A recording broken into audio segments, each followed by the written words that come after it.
What's up, man? What's up? Last week you were here and you looked a lot more pissed off than you do now. Yeah. You wanted to get in a fight that night. Do you feel like you got into a fight tonight? I got in a fight.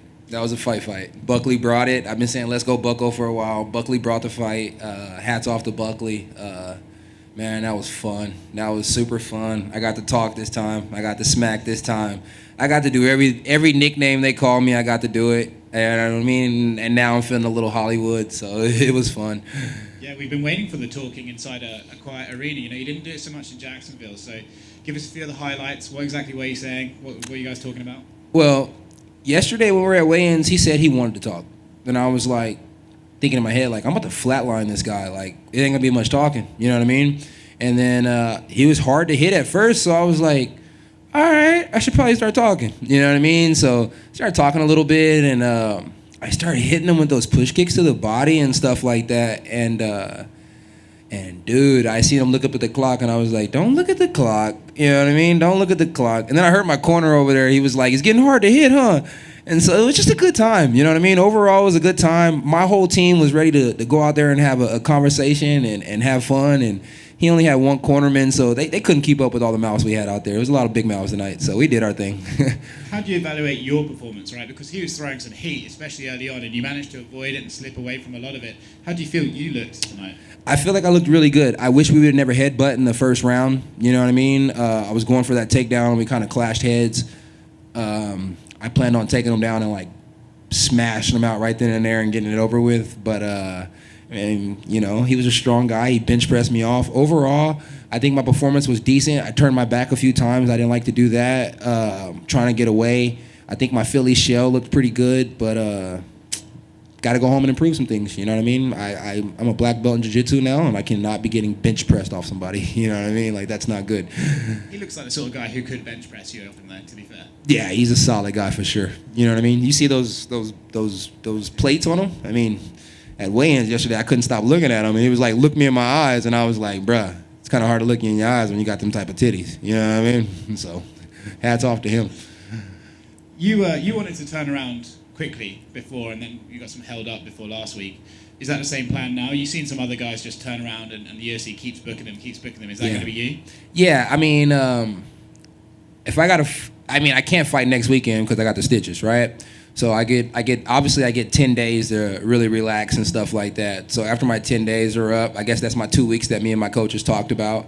I'll be back in the gym. I'll be back ready to go. Like I was saying in my last interview, I can do 185 on 2 days' notice, and I can do 170 on 2 weeks. I prefer to do 170 on 4 weeks because, you know what I mean? I like to eat, you know, and I got to clean up the diet for 170. But honestly, if we can keep doing 185 right now, I don't mind. I've always been a fan of Mick Maynard ever since he had Legacy way back in the day. So, you know, and Sean Shelby, he's an OG in the game. So, I mean, honestly, it's whatever they want me to do. You want me to fight tomorrow? You know what I mean? Put some glue on the stitches, we can fight tomorrow. I mean, if you want me to fight on Tuesday on the Contender Series, I'll do that too. I think you're past the Contender Series now. You know, fight with no crowd. I mean, fight with no crowd is a fight with no crowd. You know what I mean? Let's do it. Did I see earlier this week you said you wanted to fight Mike Perry? I really, really, really would love to fight Mike Perry. Mike Perry was really disrespectful when he came to Texas and he smacked on somebody. So, yeah, you know, he needs a good Texas smackdown. And, you know, Geoff Neal already gave him one, you know, so now I think he didn't learn from that one. So I would like to do that over a course of 3 rounds. I don't even want to knock Mike Perry out. I don't even know if I want to punch him. I want to slap him the whole time. You know what I mean? It's like, he's disrespectful. You know, I understand that he apologized, but that wasn't a sincere apology, so fuck him. I don't want you to knock on yourself, but you were saying to Paul Felder that something you indulge in something a bit too much, and this time you didn't.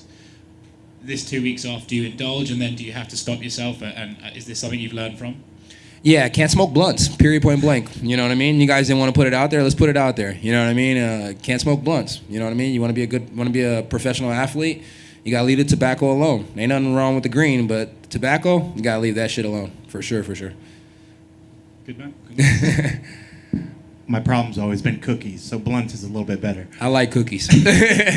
So first, I want to ask: did you get? You were hungry for a fight when you came in the other night. You were ready to fight anybody. I think most of us media were glad we had tables separating us. Yeah. Is the hunger sated for a little bit right now? Did you get it out of your system a little bit? Yeah, I got it out of my system a little bit. Now I just want to go home and love on my kid and stuff like that and play with the dog. But I mean, that only lasts so long. I'm a fighter. I'm a warrior. I love to fight. You know what I mean? It's somebody says the wrong thing, I'm gonna be ready to go again. I'm a professional, so I'll wait until I get in the cage, or I'll go to the gym and smack on some of my training partners. But yeah, man, I love to fight. This is the best job in the world, and it doesn't get no better than this.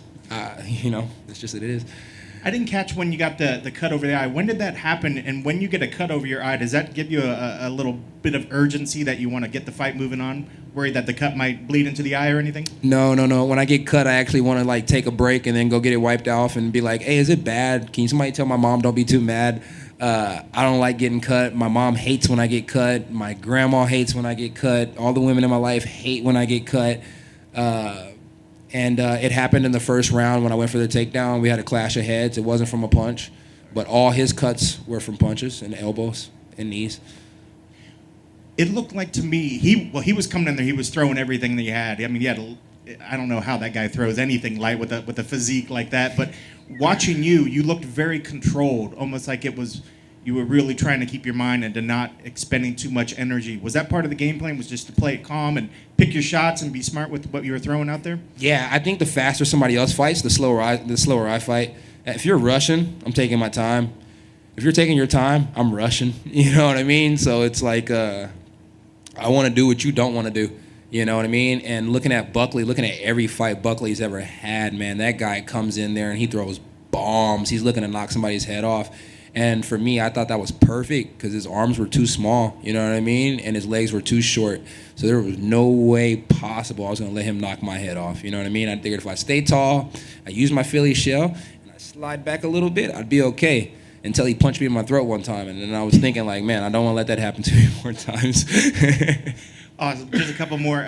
You had mentioned earlier, as the fight was going on, you noticed your opponent was looking at the clock. Mm-hmm. When you see your opponent look at the clock, what does that say to you? It says the same thing that it says when I look at the clock. He's tired, you know what I mean? It's like those little snap kicks to the body, you know. We had a saying when we were going to the fight. It was stomp, stab, and snap, you know what I mean? And so you heard my corner yell stomp and you heard him yell stab. They never really yelled snap. Thanks, guys. So, yeah, we stomped on his knees, and then, hats off to Robert Whitaker and John Jones. And then we stabbed him in the body a lot. Shout out to Conor McGregor and anybody that does traditional martial arts. Those stabs to the body hurt. It's just like getting punched in the body, if not a little worse. It's a sharp little pain. And in the second round, he started looking at the clock like, when is he going to stop kicking me in my stomach? So I was thinking the same thing he was thinking. You know, yeah, it's been a long night, but it's going to be a little bit longer unless you want to fold. And he folded.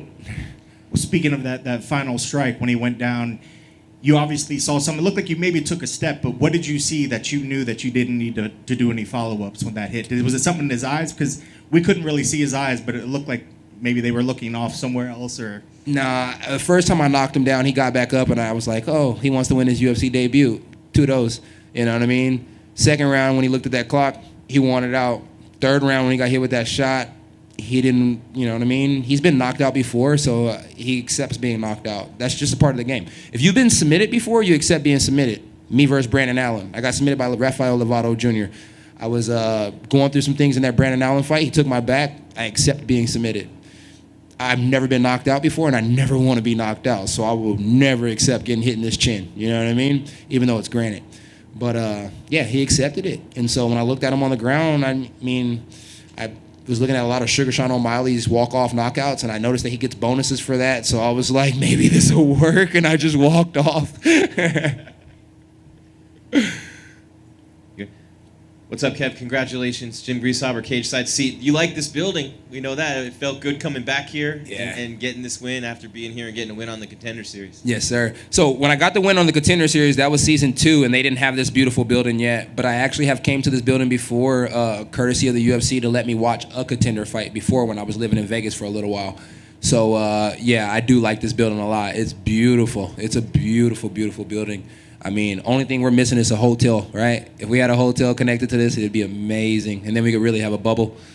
Might be coming soon. Who knows, right? That'd With be everything that's sick. been going on. So, what about facing someone making their debut? And obviously, he's looking to make a name for himself and running his mouth. And you ended it the way you ended it. But it kind of take you back a little bit to when you made your debut, fighting a vet like Santos, and now you're 6-7 fights in. But what was that like to face someone in his debut? No one wants to lose to a new guy. Well, actually, when I made my debut, I lost, right? And then when I fought Brandon Allen and he made his debut, I lost. So I was like, let's not make this a habit of debut losers. You know what I mean? So I was like, I'm gonna beat him to death, and we didn't beat him to death, but we beat him senseless. Thanks, man. Congrats. Thank you. Sweet. Thank you, guys.